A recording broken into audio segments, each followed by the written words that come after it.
Fala pessoal, boa noite, como é que vocês estão?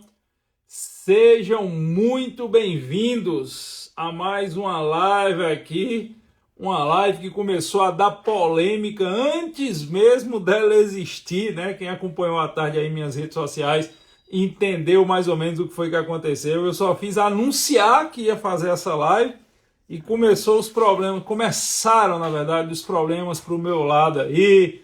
Eu recebi direct até dar uma dor. O que eu achei mais interessante, eu até printei e botei no meu feed. 3 denúncias aqui, o Instagram me notificou 3 vezes já antes de eu começar a fazer a live. Eu nunca tinha visto um negócio desse. O cara ser notificado pelo Instagram antes de fazer a live. O pessoal estava fazendo denúncia da postagem de anúncio da live. Então, realmente me chamou a atenção. Eu levo muita porrada todo dia, não me importa. Mas essa atuação Minority Report da galera aí me chamou a atenção demais. Bom, tá todo mundo entrando aí, eu vou falar o tema da live. Pessoal, eu preciso só deixar um negócio aqui avisado a vocês. Eu não posso falar na live certas palavras, tá certo? Inclusive, na última notificação que eu recebi aqui da plataforma, tá bem claro que tem certas palavras que não podem ser ditas / escritas, que violam os termos da plataforma. E aí é aquela história, não adianta eu dizer que concordo ou não concordo, a plataforma não é minha. Se eu quero fazer transmissão ao vivo pelo Instagram aqui, eu tenho que respeitar o que a plataforma está dizendo. Então vocês vão perceber que eu vou fazer substituições das expressões, todo mundo sabe do que se trata, tá bom? Todo mundo sabe qual é o objetivo do PDE 1904. Enfim, mas eu não posso falar o nome, ok? Eu não posso usar expressão, eu não posso falar os termos, embora sejam termos técnicos, eu não posso falar. Então, fiquem alertados aí, não é limitação minha, não é porque eu não saiba a expressão técnica, por óbvio, mas é porque eu estou limitado pela plataforma. Mais uma informação para vocês também. Eu vou tirar os comentários por motivos óbvios. Eu vou tirar aqui os comentários e ao final da explicação eu abro os comentários e tiro as dúvidas que vocês tiverem. Mas como eu sei que tem uma galerinha já aí com o dedo de denunciar a transmissão, se vocês puderem, vocês me ajudam fazendo 2 coisas. Primeiro, de vez em quando apertando o like. Esse coração sobe e o Instagram entende que ela é relevante, até porque eu tenho certeza que o Instagram não está mostrando para a maioria das pessoas. O Instagram você vai ter que pesquisar para achar, porque o tema é considerado sensível.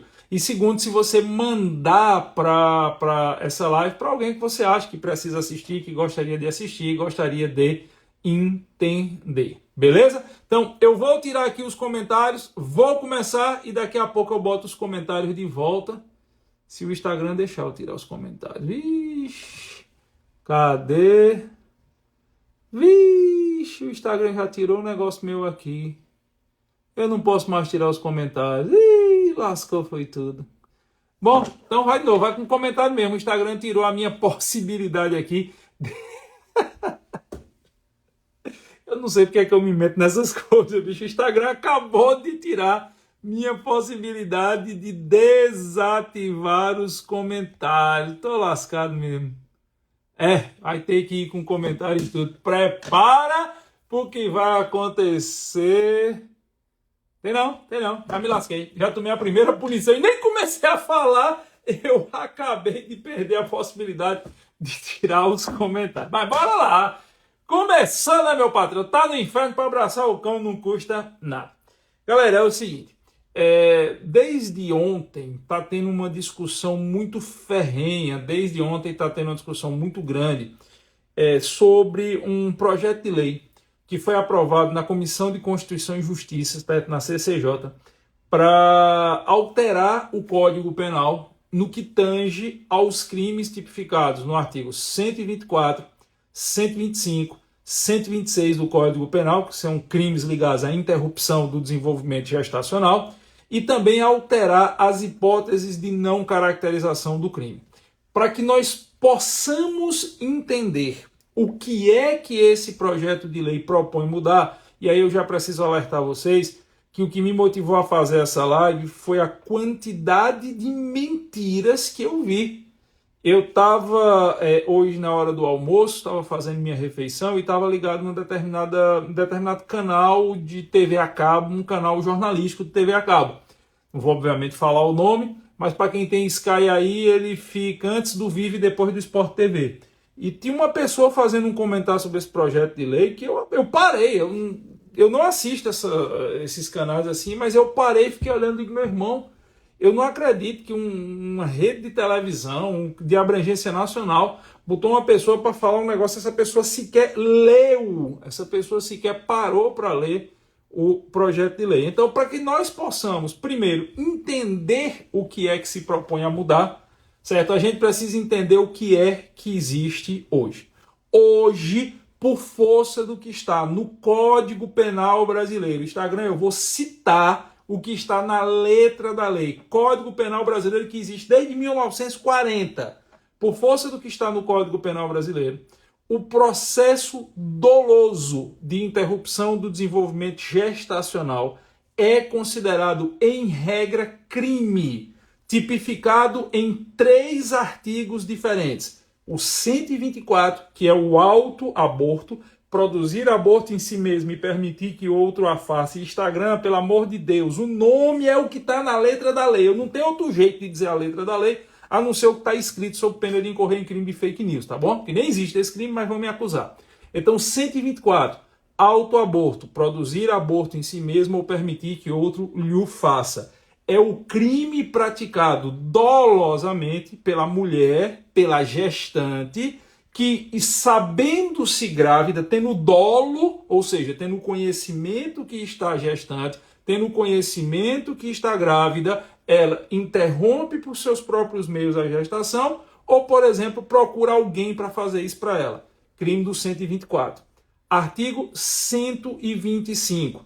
Aborto sem o consentimento da gestante. E artigo 126. Aborto com o consentimento da gestante. Os 2 próximos artigos são caracterizados pelo crime de aborto praticado por terceiros, uma terceira pessoa que, sabendo que a mulher está grávida, vai lá e realiza o procedimento abortivo. No 125, sem o seu consentimento. No 126, com o consentimento. Então, que aborto é caracterizado crime no Brasil, não se discute, ok? Existe diferença de pena, por óbvio, de todas as 3 hipóteses, artigos 124, 125, 126, a hipótese onde a pena é maior, é mais gravosa, é para o aborto sem o consentimento da gestante.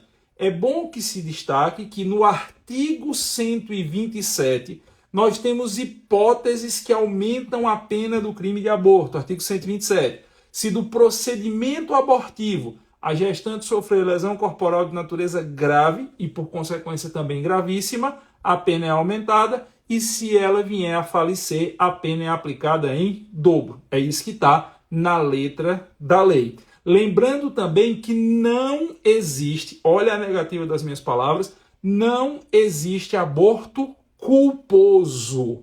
A lei brasileira não prevê modalidade culposa, ou seja, uma conduta decorrente de imperícia, imprudência ou negligência caracterizadora do aborto. Traduzindo isso, eu dou sempre esse exemplo nas minhas aulas aqui no Jus 21. Eu digo, imagina só que a mulher está grávida, mas ela acha que está ganhando peso muito rapidamente durante a gestação.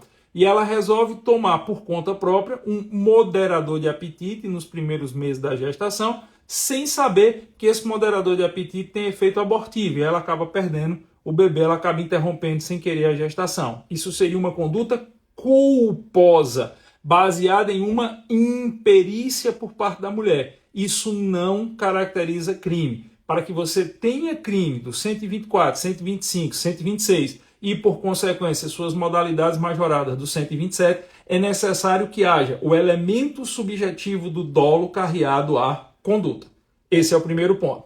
A grande discussão hoje é sobre o que não caracteriza crime de aborto. Não, negativa, não se considera crime de aborto. Nesse caso, nós temos 2 hipóteses normativas, 2 hipóteses previstas em lei e uma terceira hipótese jurisprudencial, que é a oriunda de uma ADPF, uma ação de descumprimento de preceito fundamental. Depois, quem quiser procurar, é a ADPF 54 de 2012, ação de descumprimento de preceito fundamental número 54, julgada em 2012 e que teve como relator o excelentíssimo senhor ex-ministro do STF, Marco Aurélio Mello. Mas vamos por parte. Quais são as duas hipóteses hoje na lei brasileira que aborto não caracteriza crime? Primeiro, é a hipótese de aborto necessário, que é quando o procedimento abortivo é realizado para preservar a vida da gestante.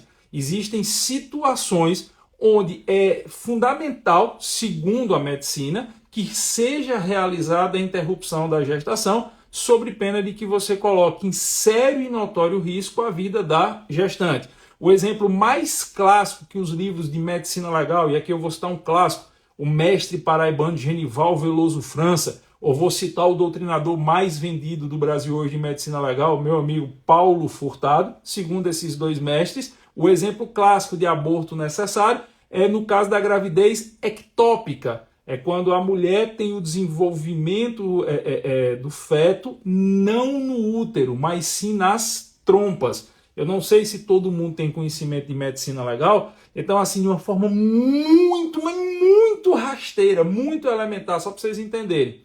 Quando o gameta masculino, o espermatozoide, encontra o óvulo, ok? Isso acontece, esse encontro do espermatozoide com o óvulo não acontece no útero. Negando, não acontece no útero. O folículo, ele é irrigado a cada ciclo menstrual por um hormônio chamado hormônio folículo estimulante. Esse folículo fistula, libera um óvulo às trompas. Se a mulher tiver relações sexuais e se o espermatozoide atingir esse óvulo, ele é fecundado. Fecundação é o espermatozoide entrar no óvulo e aí você passa a ter a formação do chamado ovo. A fecundação acontece nas trompas. Depois que ocorre a fecundação, esse ovo ele começa um processo de aumento, de duplicação celular em progressão geométrica. Ele não aumenta o seu corpo total, mas no seu interior começa a existir um aumento de células. E aí, nesse período, há um deslocamento desse ovo, que é o óvulo fecundado, pelas trompas em direção ao útero. Quando esse ovo chega no útero, que só quem tem útero é a mulher, e ele encontra a parede do útero, ocorre um processo que em medicina legal nós chamamos de nidação. A nidação é quando o ovo se prende e se vasculariza a parede do útero. Só para vocês terem uma noção, imagine assim de uma forma muito rasteira, só para vocês terem a noção mesmo, que é como se houvesse, aspas, um velcro dentro do útero da mulher quando ela está no período fértil. Esse velcro se chama tecnicamente endométrio, certo? Imagine um velcro, um papel contato. O ovo vem, se prende ao endométrio e o endométrio vasculariza. É como se ele fechasse em cima desse ovo e esse processo é conhecido como nidação. E tecnicamente é a partir daí que acontece o que começa o desenvolvimento gestacional. Fecundação nas trompas, desenvolvimento gestacional no útero. Só que em algumas mulheres, quando esse ovo está se deslocando pelas trompas, ele pode se prender nas trompas. Isso acontece talvez porque a mulher tenha células adiposas anormais, anomórficas nas trompas. Mulheres que têm ovário policístico tendem a ter essa tendência e uma série de outras situações que a medicina legal explica. Então, quando esse ovo se prende na trompa e não vai até o útero, ele pode começar a crescer ali. Ele pode entrar numa fase chamada mórula, blástula, glástula, que é a segmentação do arquêntrico, que é o intestino primitivo, ele começa a se expandir.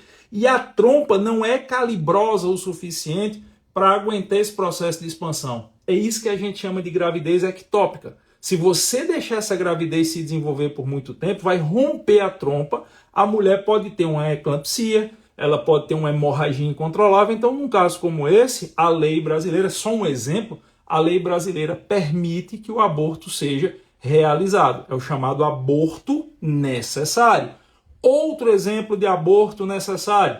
Existem algumas mulheres que por uma disfunção hormonal quando elas entram no período gestacional, se elas efetivamente estiverem em período gestacional, elas passam a ter uma desregulagem da produção de alguns hormônios, como por exemplo noradrenalina. O pâncreas passa a liberar uma quantidade muito excessiva de adrenalina e isso pode desregular uma série de funcionamentos do corpo da mulher, como por exemplo as chamadas bombas de sódio e potássio. O que são as bombas de sódio e potássio? São as bombas que, aspas, de forma bem genérica, tá? Lá nas minhas aulas de pós-graduação aqui de Direito Penal no JUS 21, eu explico isso detalhado. Eu estou falando aqui para um público leigo. As bombas de sódio e potássio é o que permite, por exemplo, a contração e distensão dos músculos. É a entrada e saída de íons de sódio e potássio do feixe muscular que permite que você faça isso. É por isso que quando você tem medo, você tem uma descarga muito grande de adrenalina, você treme. Já reparou isso? Muita adrenalina no seu corpo, você está tremendo, a pálpebra treme, o corpo treme, e isso é uma desregulagem das bombas de sódio e potássio. E isso pode influenciar, por exemplo, numa vasoconstrição da mulher. E a mulher tem uma trombose. Então, num caso como esse, ela não pode permanecer grávida. E aí seria perfeitamente possível a interrupção da gestação. Então, eu dei só 2 exemplos em que a lei brasileira autoriza a interrupção da gestação a título de aborto necessário. Nós temos ainda na lei, e tudo que eu estou falando até agora está no artigo 128 do Código Penal Brasileiro, a hipótese de aborto humanitário. O aborto humanitário é no caso da gravidez resultante de estupro. Se a mulher for vítima de estupro, e Instagram estupro é o que está na lei, artigo 213 do Código Penal Brasileiro na regra geral e 217A se for estupro vulnerável. Instagram, pelo amor de Deus, o nome é o que está na letra da lei, eu não posso inventar outro nome. Então, se a mulher for vítima de estupro e por causa da violência sexual sofrida ela engravidar, ela pode, se assim o desejar, realizar o procedimento abortivo. É possível e permitido por lei o aborto no caso de gestação derivada de crime de estupro, desde que a mulher assim o deseje. Existe uma ressalva no artigo 128 do Código Penal que diz que se a mulher for incapaz a qualquer título, ela é uma oligofrênica, uma doente mental, uma toxicômana, uma viciada em entorpecente, ou se ela for menor de 18 anos, é preciso que a autorização para a realização do procedimento abortivo venha dos pais ou dos responsáveis legais. Então, suponha que a mulher adulta, maior e capaz, maior de 18 anos e capaz, foi vítima de uma violência sexual, foi vítima de um estupro e está grávida. Ela, se quiser, ela pode realizar o procedimento abortivo. Ela chega e diz, olha, eu fui estuprado, não quero ter o bebê e quero abortar. Eu vi muita gente essa semana dizendo, porque assim, tem disfunções de interpretação de todo lado. Então teve gente que chega e diz, porque se a mulher foi estuprada, ela é obrigada a abortar. Não, não é. A lei não obriga. A lei diz que é possível que o médico realize o aborto no caso de gravidez resultante de estupro, desde que precedido, a expressão está na lei, desde que precedido de autorização da gestante. Se ela for menor de 18 anos ou incapaz a qualquer título, está incapaz a qualquer título, ela precisa que essa autorização seja dada pelo pai, pela mãe, pelo responsável legal, pelo representante. Vai depender do título da incapacidade.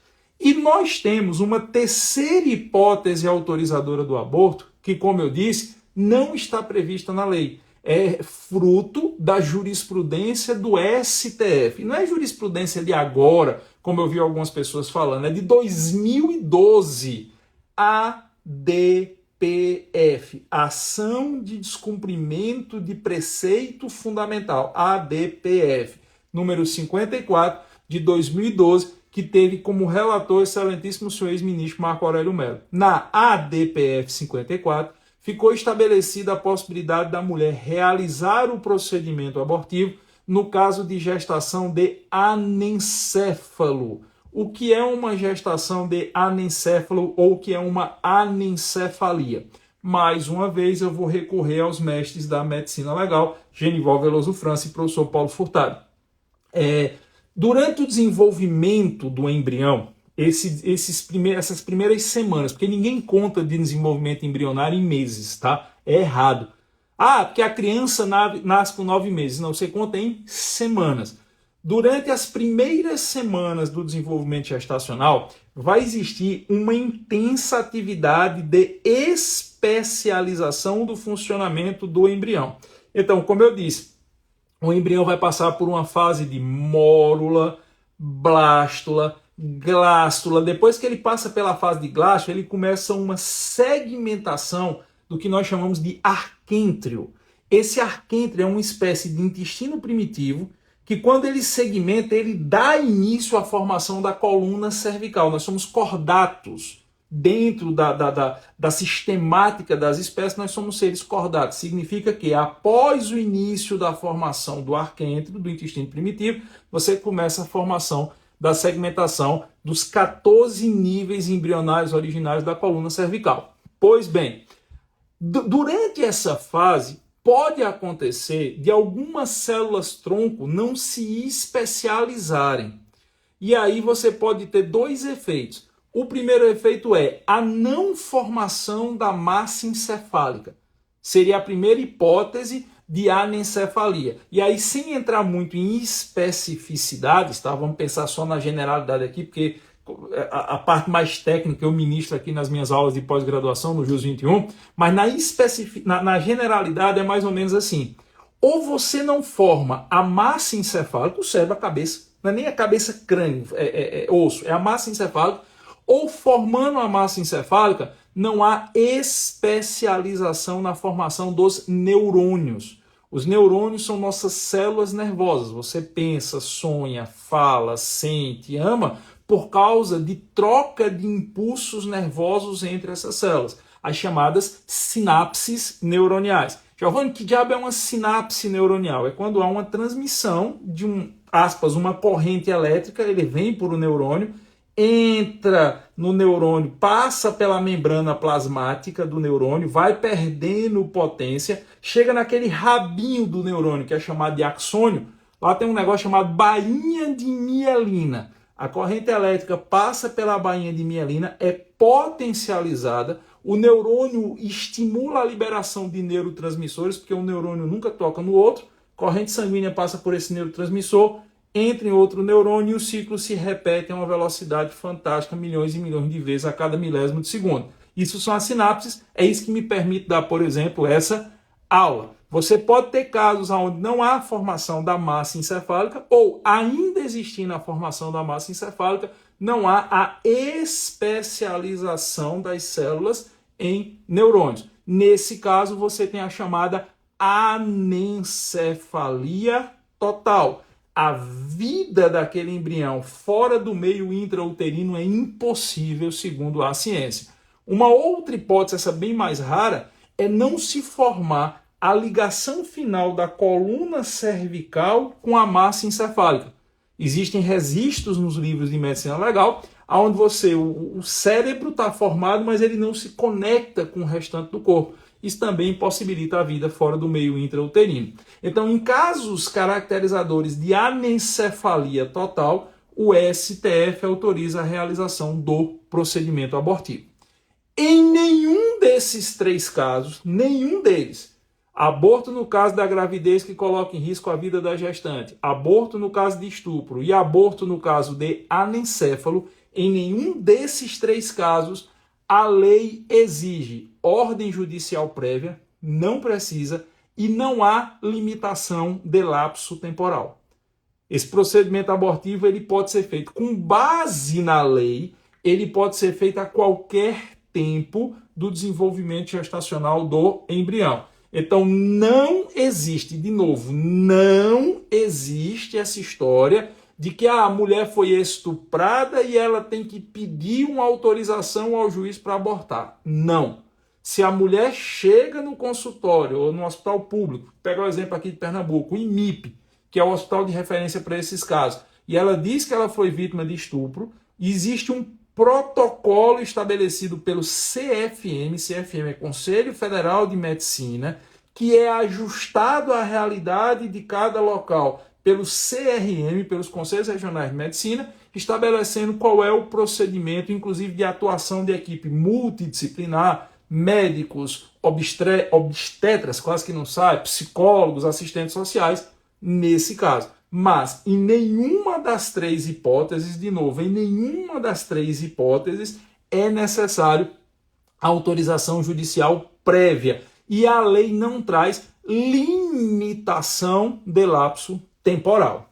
Só que existe uma discussão que não é jurídica, certo? Eu vou citá-la, mas eu não vou nela adentrar porque eu não tenho formação médica. Eu posso apenas citá-la no bojo da discussão do direito, que é a minha área de atuação. Mas eu não posso adentrar na área da medicina, afinal, eu não sou médico, eu não sou profissional de saúde.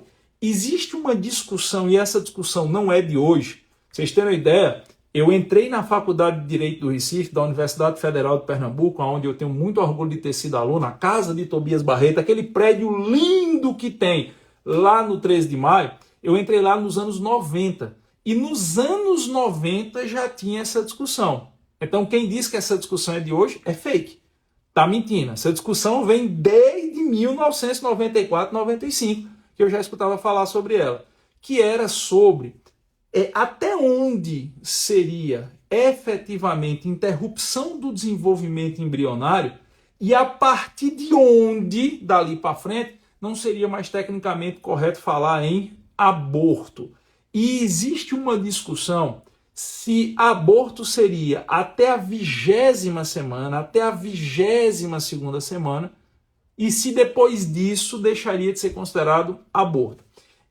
Com base nos protocolos que o direito penal utiliza, mas que são protocolos do Conselho Federal de Medicina, entende-se que aborto é até a 22ª semana de desenvolvimento gestacional de embrião viável. O que é embrião viável? Aquele embrião que pode sobreviver fora do meio intrauterino. Mas esse debate ele não foi acolhido pela lei penal brasileira. Embora esse debate exista, a lei penal brasileira não estabeleceu lapso temporal.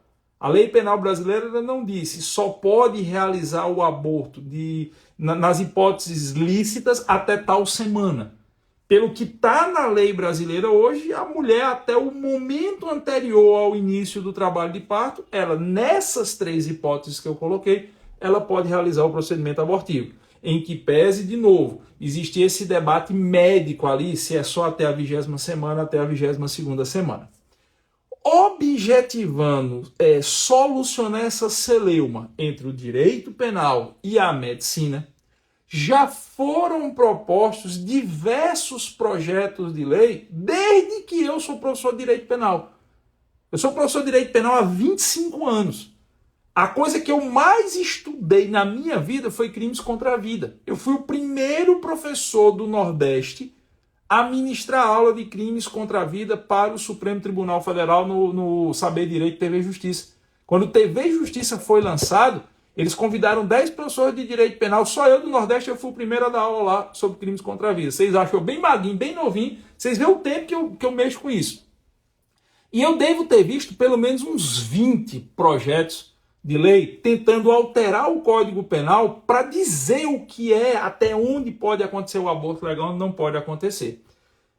O que está em baila, vamos dizer agora, porque foi aprovado na CCJ no dia de ontem, embora eu já tenha visto outros serem aprovados e não terem evoluído, certo? Mas esse me parece ser o que tem mais força em todo esse tempo, é o projeto de lei 1904. Eu botei até na live PDL, mas não é PDL, é só PL. É projeto de lei 1904. Eu estou com ele aqui em mãos, eu pedi inclusive ao pessoal do próprio gabinete do deputado, porque eu tenho certeza que eu estava trabalhando com o original. Ele é proposto pelo deputado Sóstenes Cavalcante. Ele foi proposto pelo deputado Sóstenes Cavalcante. E ele basicamente quer fazer duas coisas. Ele quer, primeiro, modificar o Código Penal para dizer, nas hipóteses legais, até qual tempo de gestação o aborto pode acontecer, e que, segundo o projeto, seria até as 22 semanas completas, e ele quer tornar o crime de aborto punido com pena mais gravosa. Vamos lá. Vamos começar inicialmente pela parte onde ele muda o artigo 128 do Código Penal. Lembra que eu disse que no artigo 128 tem as hipóteses de aborto que não são consideradas como crime? Então vamos lá.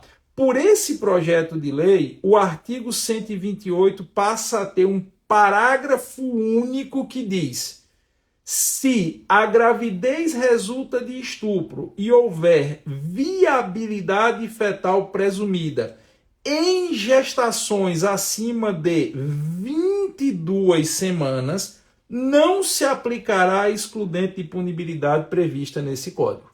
Vamos traduzir o que esse projeto de lei quer dizer. Esse projeto de lei quer dizer o seguinte, que no caso específico de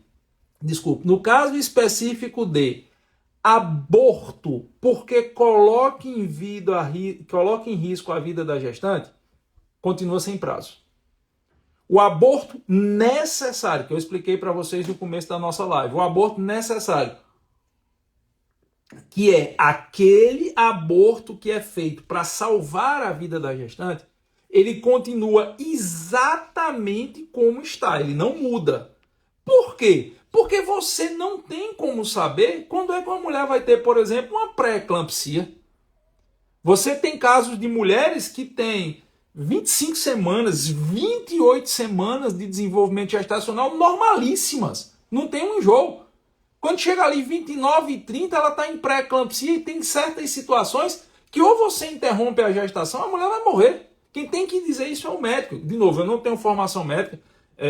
Tem um grande amigo meu que é professor de Jus 21, que é o professor Felipe Menezes, nosso civilista, que ele é casado com a esposa dele, trabalha na área de ginecologia e obstetrícia. Depois eu vou ver até se ela faz uma live comigo sobre isso. Mas assim, não há como você estabelecer qual dia que a mulher vai ter algum problema em decorrência daquela gestação. Então, no caso do aborto necessário, não há mudança. A mudança também não se aplica ao aborto de anencéfalo. A mãe que traz no seu ventre uma gestação de anencéfalo, ela continua podendo realizar o procedimento abortivo a qualquer tempo. Eu vi muitas pessoas criticando isso. Eu vi muitas pessoas falando sobre isso. Isso é um absurdo. Como é que a mulher que traz no seu ventre uma gestação de anencéfalo pode abortar a qualquer tempo? Galera, deixa eu falar uma coisa para vocês, talvez até mais de maturidade de vida do que de direito penal. Eu já tive a oportunidade de conhecer umas 2 ou 3 mulheres, não mulheres minhas, obviamente, mas umas 2 ou 3 mulheres próximas, amigas, esposas, inclusive de professores que eu já trabalhei, esposas de amigos, que tiveram gestação de anencéfalo. Normalmente esse diagnóstico da anencefalia total, tá, que a gente está se referindo, ela ocorre ali a partir da 11ª, 12ª semana de gestação.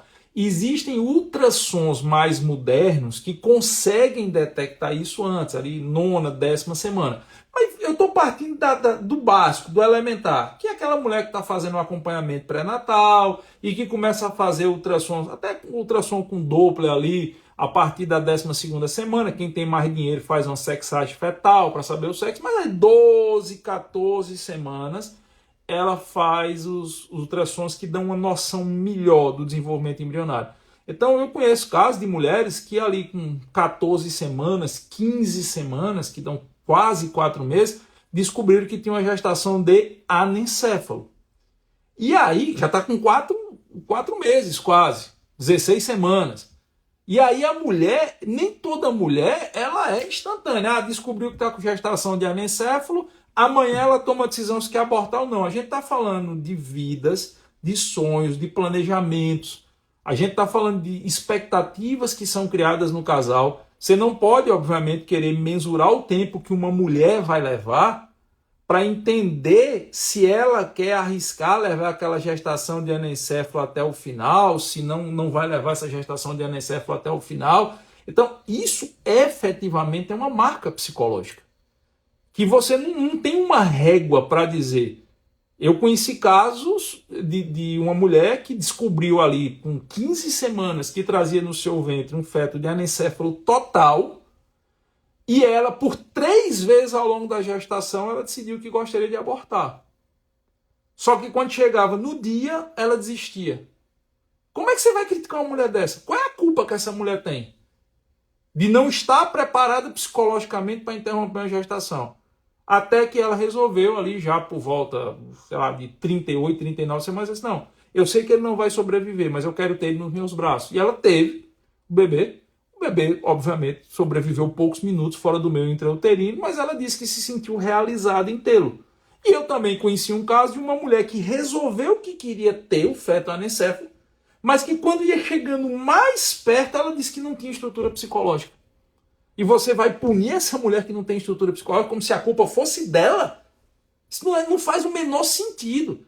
Então, as pessoas que estão criticando, com todo respeito, certo? As pessoas que estão criticando, não, porque deveria se limitar o aborto de anencefalo até tal semana. Eles têm que entender que você tem um trauma psicológico na mulher. Não é que aquela mulher não queira ter o filho. É que aquele filho não vai sobreviver fora do meio intrauterino. Então, eu, Giovanni, professor, eu acho bastante razoável não se querer estabelecer lapso temporal no caso de uma gestação de anencefalo.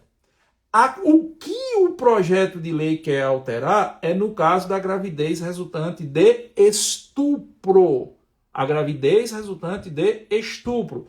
O projeto de lei quer que a mulher que foi vítima de estupro tome a decisão de abortar ou não até a 22ª semana. No caso específico da gravidez resultante de estupro, o que ela quer é dizer a essa mulher que foi vítima de estupro que ela só pode abortar até a 22ª semana. Ok? Qual é a minha opinião específica sobre esse? Porque lembre-se, o projeto de lei tem outras coisas, que daqui a pouco eu falo. Qual é a minha opinião específica sobre essa limitação? Eu sou contra o aborto. Eu, enquanto cidadão, não enquanto professor. Enquanto professor, eu tenho que ser técnico. Mas enquanto cidadão, enquanto pai, eu sou contra o aborto. Só que eu tenho que entender que não é pelo fato de eu ser contrário ou a favor de alguma coisa que eu teria o direito de imputar um sofrimento exacerbado a alguém só para satisfazer a minha vocação ou só para satisfazer a minha vontade. Da mesma forma que eu entendo que uma mulher que traz no seu ventre uma gestação de anencefalo, ela está sofrendo, eu tenho que entender que uma mulher que foi vítima de estupro, ela está sofrendo, e como o nome diz, ela foi vítima. A mulher vítima de estupro, ela nunca pode ser penalizada ou responsabilizada por nada. Giovanni, mas você não é contrário ao aborto? Eu sou. Mas seria da minha percepção, certo? Da minha opinião. A minha opinião não é melhor nem pior do que a de ninguém. É a minha. Se vocês estão aqui é porque vocês querem saber minha opinião. A minha opinião é que eu não posso querer defender uma posição sacrificando alguém que já foi vítima. A mulher não pediu para ser estuprada. A mulher não pediu para sofrer violência sexual. Eu tenho duas vítimas. A vítima mulher e a vítima desenvolvimento embrionário. Da mesma forma que eu não posso querer estabelecer uma régua para a questão psicológica da mulher, quando ela traz no seu ventre uma gravidez de anencefalo, eu não posso querer estabelecer uma régua psicológica para a mulher que traz no seu ventre uma gravidez resultante de um desenvolvimento gestacional fruto de uma violência sexual. Não existe isso. Não existe, ao meu sentir, não, até tal semana ela vai ter condições psicológicas de resolver. Pessoal, conversem com uma mulher que foi vítima de estupro. Conversem tecnicamente com uma mulher que foi vítima de estupro. Vocês vão ver que você vai estar falando com um ser que vai carregar o trauma da violência sexual por toda a vida dela. E assim, se nós pararmos para pensar, 22, 30, 38, 14, enfim, 9 meses, não é tempo suficiente para algumas mulheres processarem na sua cabeça a violência que elas sofreram. Existem mulheres que passam 2, 3 anos com nojo do próprio corpo para poder entenderem que elas são vítimas. Então, na minha percepção, em que pese eu ser contrário e manifestamente contrário ao aborto, em que pese eu ser defensor do embrião desde o início do desenvolvimento gestacional, mas eu também tenho que entender que a mulher vítima de estupro, na vida real, ela nem sempre tem condições de logo no início decidir se quer ou se não quer. Se quer manter ou se não quer manter a gestação. Eu vejo muita gente com proselitismo dizendo assim, não, mas veja, ela dá à luz e vai doar o bebê, ela dá à luz e o Estado vai cuidar. Bicho, não é assim que funciona. Para um homem falar isso é muito fácil. Mas para um homem que acompanhou a gestação, como por exemplo, eu acompanhei a gestação da minha esposa com a minha filha, minha mulher teve, eu não sei, epirema, eu não sei como é que chama. Ela passou 5 meses vomitando. Tem um nomezinho, eu não vou lembrar agora o termo técnico. Eu acho que é epirese. Enfim, para não falar besteira, eu vou ficar calado. Ela passou 5 meses vomitando e 3 meses chorando. Porra, minha mulher é uma mulher madura, profissional, trabalha, é cirurgiã dentista, faz harmonização, tem o consultório dela, mas ela tem culpa de ter ficado no estado. Pronto, falaram aqui, é piremese, é isso aí, pronto, é piremese. É esse nome que eu estava querendo lembrar. Mas ela tem culpa de ter sofrido isso? Ela não tem culpa. E foi uma escolha nossa ser pai e mãe. Ela tem que segurar. Mas a mulher que foi vítima de violência sexual, ela não pediu para estar submetida àquela situação. Então, eu, particularmente, eu não concordo com essa limitação. Eu acho que no caso da gravidez resultante de estupro, a mulher é vítima. E por ser vítima, ela deve ter a possibilidade de escolher. Agora, o que se pode buscar é um atendimento multidisciplinar à mulher. Porque também, pessoal, a gente tem que entender que direito penal não é a panaceia de todos os males. Direito penal não é o remédio de todos os males. As pessoas querem usar o direito penal para suprir milhares de deficiências do Estado. A mulher foi vítima de estupro, às vezes ela chega no hospital, não tem um profissional treinado naquilo ali. Porque uma coisa é você ser médico, outra coisa é você ter um treinamento específico para poder atender uma mulher vítima de violência sexual. São coisas completamente distintas. Então, o que eu acho é que deve existir um tratamento multidisciplinar em relação à mulher que foi vítima de estupro, desde o primeiro momento que ela chegue de entrada no sistema de saúde, incluindo psicólogos, psiquiatras, tudo, para que ela, quanto antes, ela tome a decisão, se quer ou não o filho, se quer ou não dar à luz. Mas não você chegar e dizer, olha, se você não decidir até a 22ª semana, você é uma criminosa. Porra, ela é uma vítima nesse caso. Estou vendo um comentário, onde fica os argumentos éticos e os argumentos religiosos. Ética, segundo Nicômano, ética é você tentar chegar à justa ponderação de bens jurídicos perante as divergências de opinião. Eu acho isso. E aqui eu tenho um conflito notório de bens jurídicos, tá? Que é a vida do embrião e aí a mulher que foi vítima de violência sexual. Eu acho que a redação que está no Código Penal, certo? Eu acho que a redação que está no Código Penal deve ser mantida. Vai ter gente que vai chegar e vai dizer, isso é puro positivismo. Onde é que está a moral? É justamente por cada um ter sua moral que a gente chegou onde chegou. É justamente pelo fato de cada um ter seu senso de moral e de justiça que a gente chegou onde chegou. Por que é que nós precisamos do direito penal? Nós precisamos do direito penal justamente para nós termos uma regra e um norte de valores que sirvam para direita, esquerda, alto, baixo, azul, amarelo, lilás ou verde. Não interessa se eu sou agnóstico, ateu, católico, protestante, evangélico, budista, muçulmano, não interessa. Na hora que eu aceito a conviver em coletividade, eu preciso ter uma regra positivada. Ubi hominus ibi societas. Ubi societas ibi ius. Onde está o homem, está a sociedade. Onde está a sociedade, tem que estar o direito, porque senão a sociedade entra no caos. Quem leu Thomas Hobbes, quem leu Leviatã, viu que as sociedades primitivas tendiam ao caos justamente porque todo mundo acha que seu valor moral é melhor do que o valor moral dos outros. E é justamente para que não haja esse conflito de valores morais que nós precisamos ter uma regra elementar que norteie bens jurídicos mais essenciais. E essa regra se chama direito positivo. Se nós vivêssemos no estado de jusnaturalismo, nós estaríamos retrocedendo à barbárie.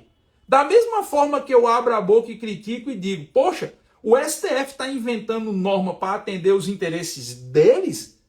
Ou então o lado da direita ou da esquerda quer que o direito penal seja usado dessa forma? Eu tenho que ser coerente e entender que nós temos que ter uma regra.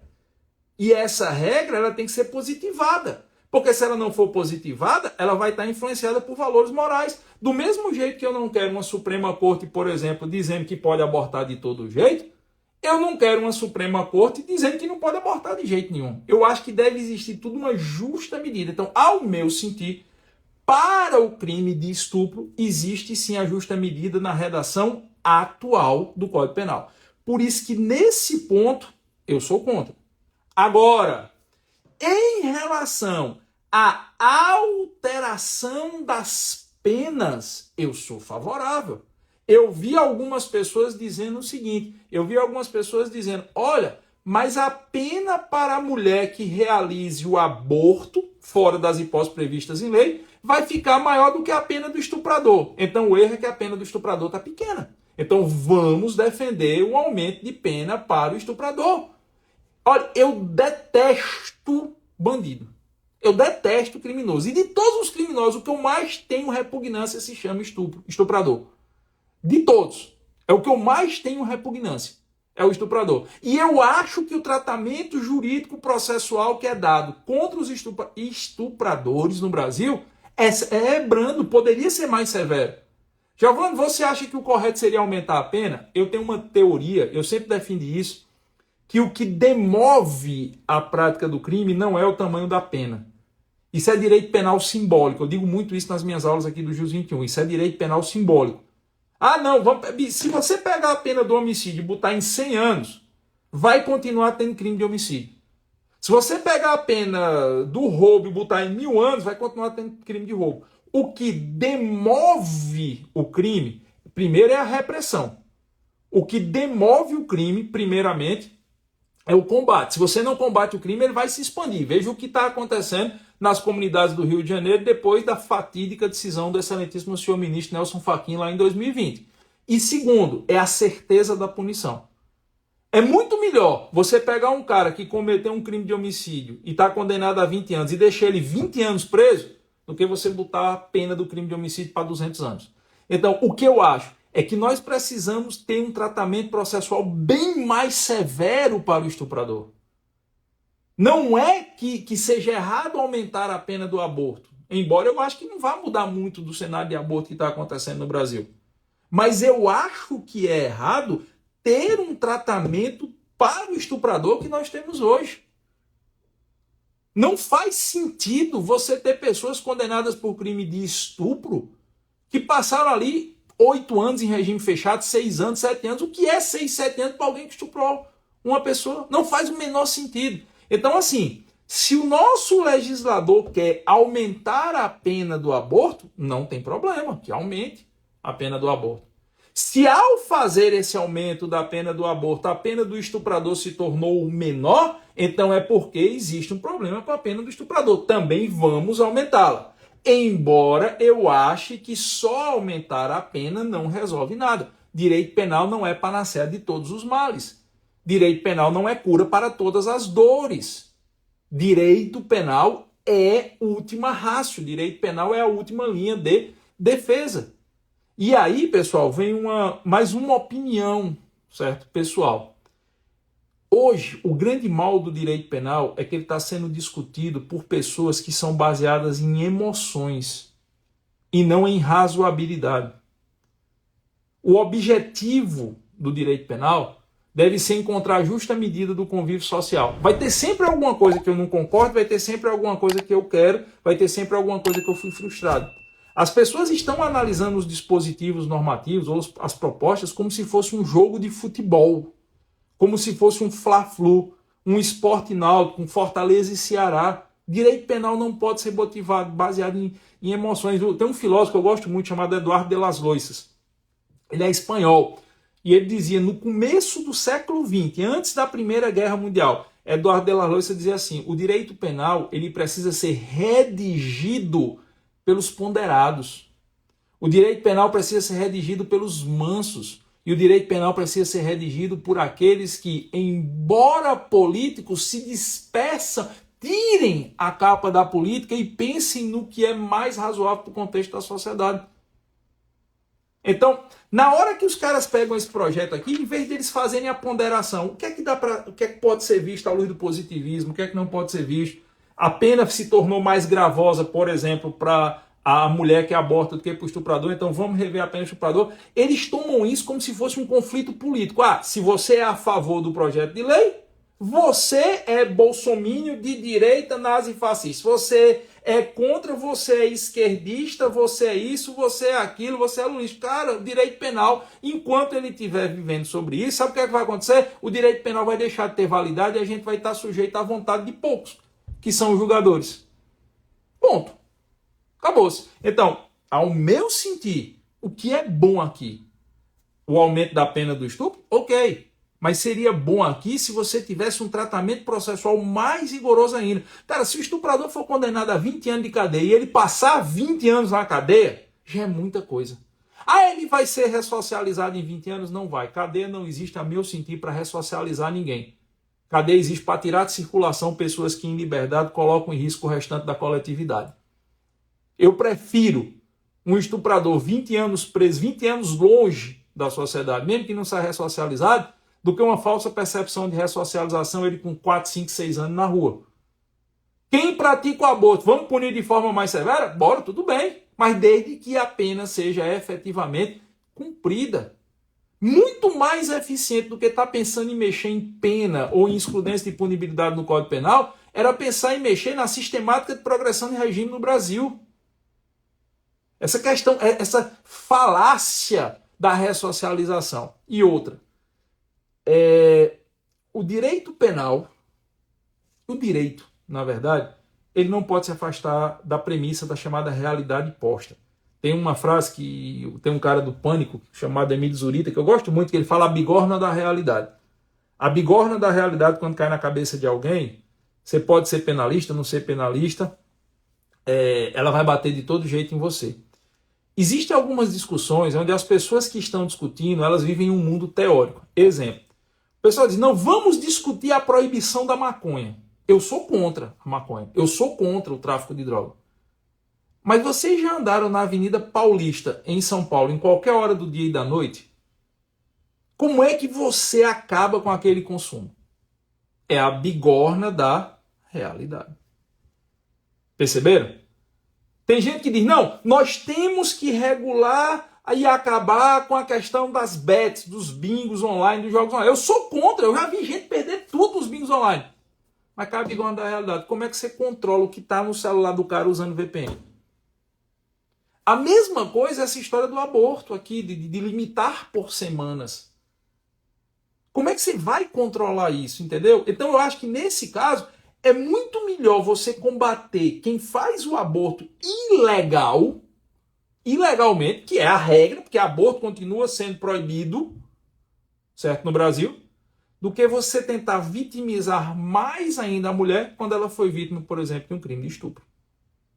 Ok? Agora, de novo, eu sou contra o aborto em regra.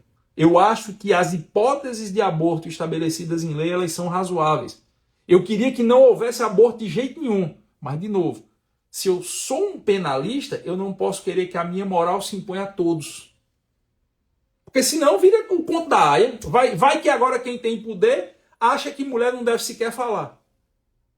A minha moral não é melhor nem pior do que a moral de ninguém. Então, eu sou contra o aborto. Eu sou pai. Eu sou pai. A coisa mais importante que aconteceu na minha vida foi o nascimento da minha filha.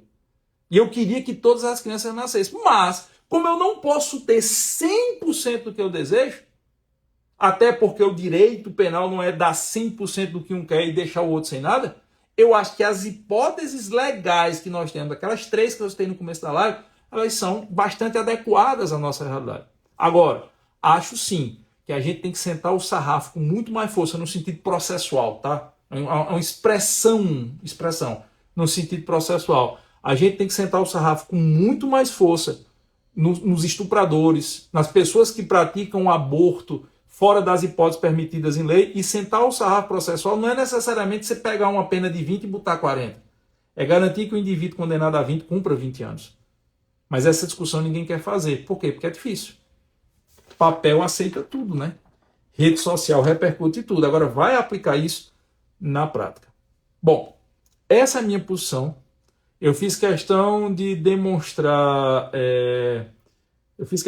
a parte técnica antes, para vocês entenderem o que é que está sendo proposto de mudança. A minha opinião não é melhor nem pior do que a de ninguém. Eu sempre faço uma recomendação, eu sei que é... Ó, o doutor Bruno Veras, grande delegado Bruno Veras, delegado lá da Polícia Civil do Ceará, grande amigo que a vida nos deu. Um abraço, Bruno, saudade de você, meu amigo. Eu sempre digo para os meus alunos que é difícil falar isso hoje, até porque vocês viram o tanto que eu fui cancelado por pessoas que sequer sabiam o que é que eu ia dizer. Tomei uma punição agora de não poder tirar os comentários. Mas eu acho que eu estou ficando velho, então eu ainda sou um esperançoso. Não acreditem no que eu disse. Escute pessoas que pensam como eu penso e escute pessoas que pensam de forma completamente diferente do que eu penso. E forme sua percepção. Nós nunca vamos sair dessa situação tão obtusa e absurda de coisas jurídicas, coisas penais que nós estamos vivendo, enquanto as pessoas continuarem sendo levadas na multidão sem pararem para pensar e para refletir. Eu vi comentários de internet de ontem e hoje de gente que não tinha pego 2 folhas de papel para ler. Não é porque fulano disse. Bicho, não é porque fulano disse que está certo ou errado, não. São 2 folhas de papel que o povo não parou para ler. E eu li o que está na lei, eu expliquei o que existe no Código hoje. Eu dei minha opinião. Escute outras pessoas que pensam de forma completamente diferente da minha e forme a sua percepção. Eu falo para juristas. Eu não falo numa igreja ou numa assembleia de um grêmio estudantil ou numa reunião do PT ou numa reunião do PL. Eu falo para advogados, para juristas, para estudantes de direito. Para nós, juristas, a nossa arma é a nossa voz e o nosso escudo é a nossa capacidade de pensarmos por nós mesmos. Isso aqui é só uma prova, essa briga incomensurável que acontece, é só uma prova que as pessoas perderam a capacidade de pensar por si mesmos. Escute quem você não concorda. Escute quem você concorda e depois forme o seu juízo de valor. E defenda o que você acredita de forma técnica. Não tenha medo de ser positivista. Não tenha medo de trabalhar com a letra da lei, que é o norte que a gente tem. E entenda que vão existir momentos que a decisão da lei não vai ser aquela que você quer.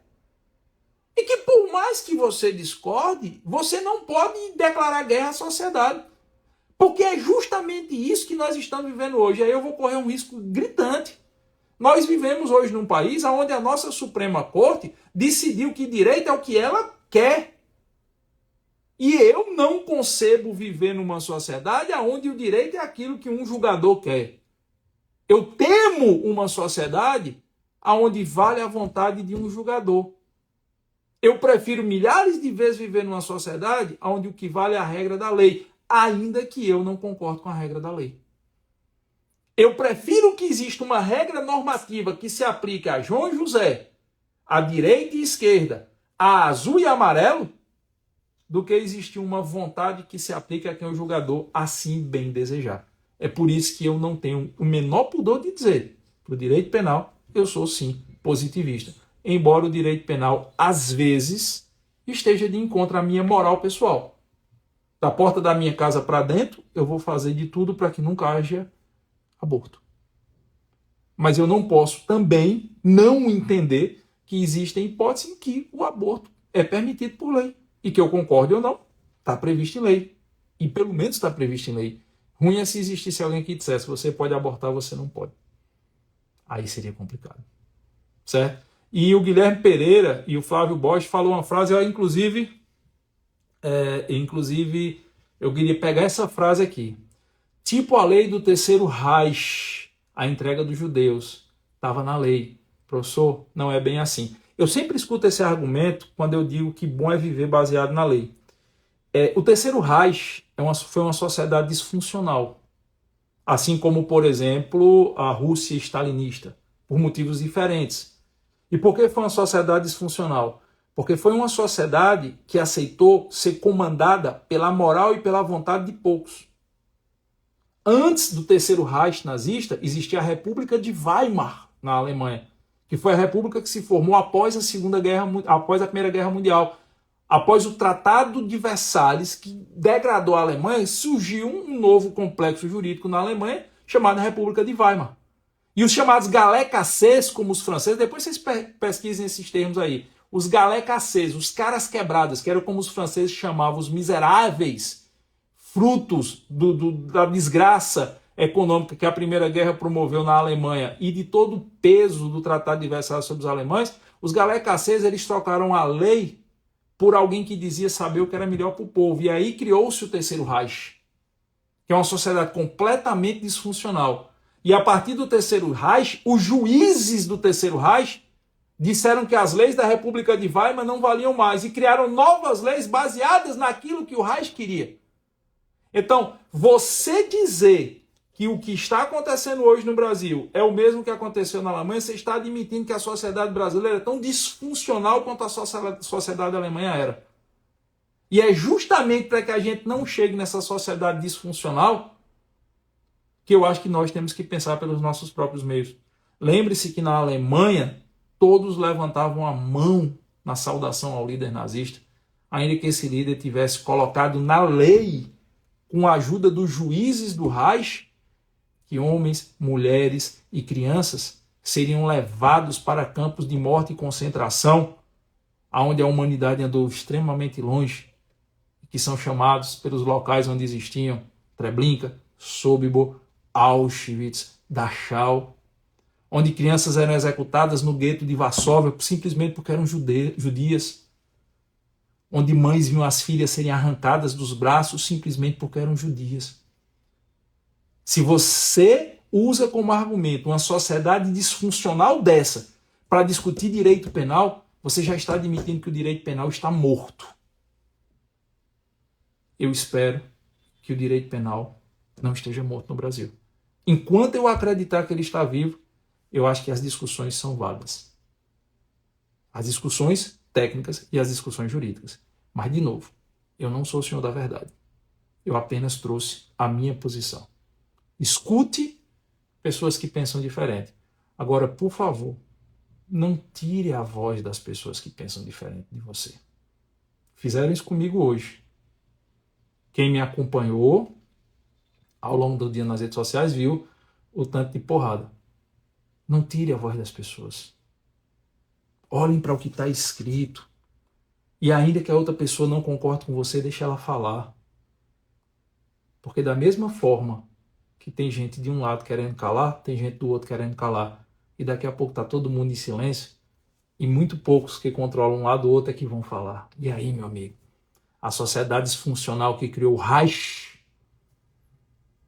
ela vai estar implantada aqui. E eu espero que não aconteça.